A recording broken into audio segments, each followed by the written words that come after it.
What if Australia's most important trading partner, China, suddenly stops buying our products?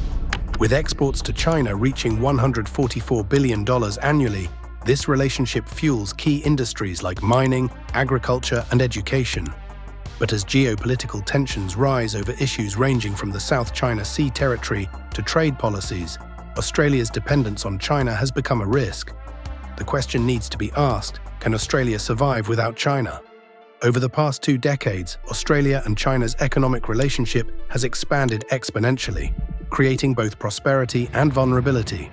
Australia has benefited from China's vast demand for resources, while China has grown to rely on Australia's abundant natural resources.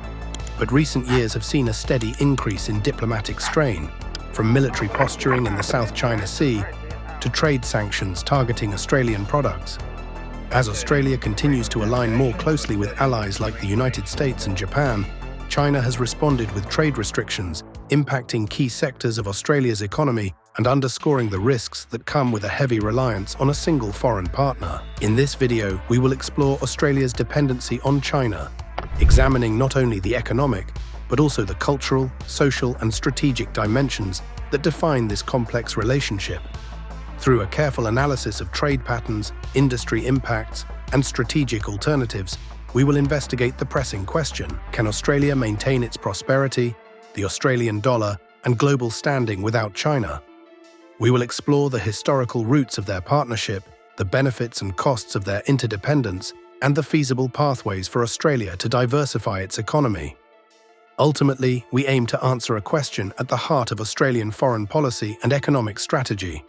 What would a future without China look like, and can Australia thrive within it? Australia's formal diplomatic ties with China began in 1972, laying the groundwork for a partnership that would gradually transform Australia's economic landscape. During the late 1990s and early 2000s, as China pursued rapid industrialization, Australia's rich natural resources made it an ideal supplier of essential materials.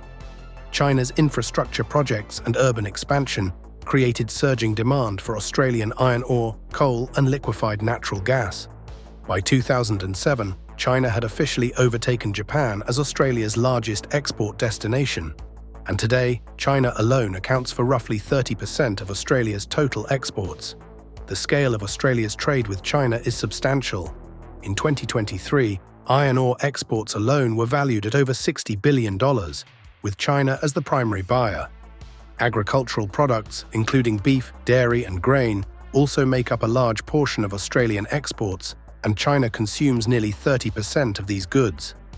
Education and tourism add another dimension, with Chinese students and tourists contributing $12 billion annually before the pandemic.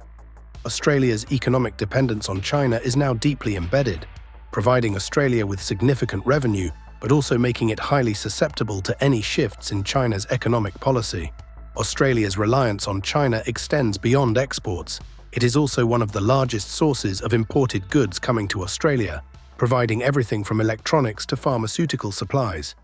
Critical imports include 86% of Australia's semiconductors and 75% of lighting products, illustrating a dependency that would be difficult and costly to replace in the short term. Furthermore, Chinese investment in Australian real estate and infrastructure projects has fueled growth in local economies, but it has also raised questions about the long-term implications of such a reliance on foreign capital.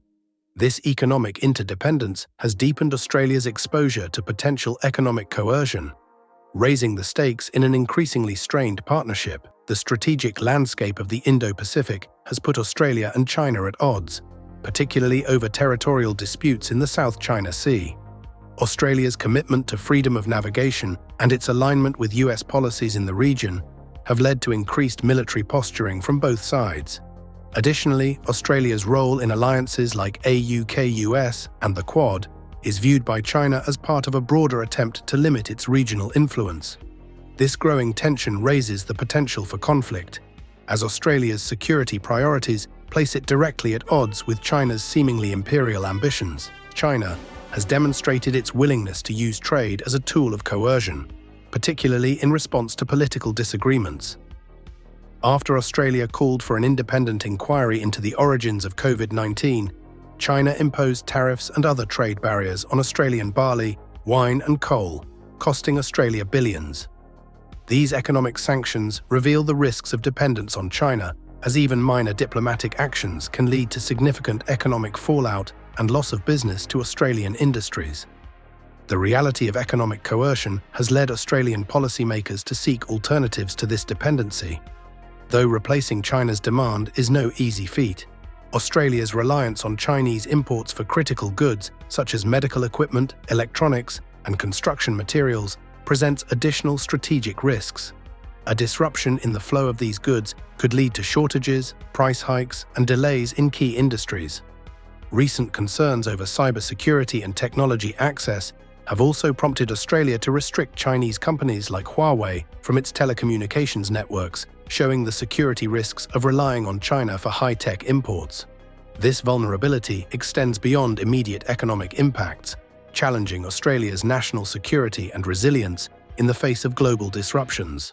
To understand the risks of losing China as a trade partner, Australia can look back to its experience with Japan in the early 1990s. At that time, Japan was Australia's top trading partner, much like China is today.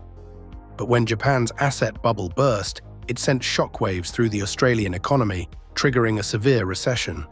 When Japan's economic downturn hit, Australia saw unemployment rise dramatically, the Australian dollar's value drop, and interest rates skyrocket to 17.5% as the government struggled to stabilize the economy. This led to business closures, job losses, and severe financial strain on households. If China were to cut off trade, whether due to an economic collapse, a Taiwan invasion, or a South China Sea blockade, the impact could be even greater. China buys 30% of Australian exports, and a disruption could send Australia's economy into a crisis far deeper than in the 1990s. Losing China's demand for Australian resources and goods would severely impact industries like mining, agriculture, and education, all of which rely heavily on Chinese markets. The result would likely be similar: job losses, inflation, and higher interest rates as Australia tries to manage the fallout. Australia's economic relationship with China has brought enormous benefits, but also significant risks. With everything from mining towns to universities and farming communities at stake, we face a tough question. Can Australia truly sustain our economy without China? Could trade diversification, domestic manufacturing, and new alliances really be enough to keep Australia thriving on its own? Let us know your thoughts in the comments. Do you think Australia should pursue trade relationships instead of relying on China? Or is this relationship too essential to risk? Thanks for watching. I hope you enjoyed the video. See you in the next one. Bye.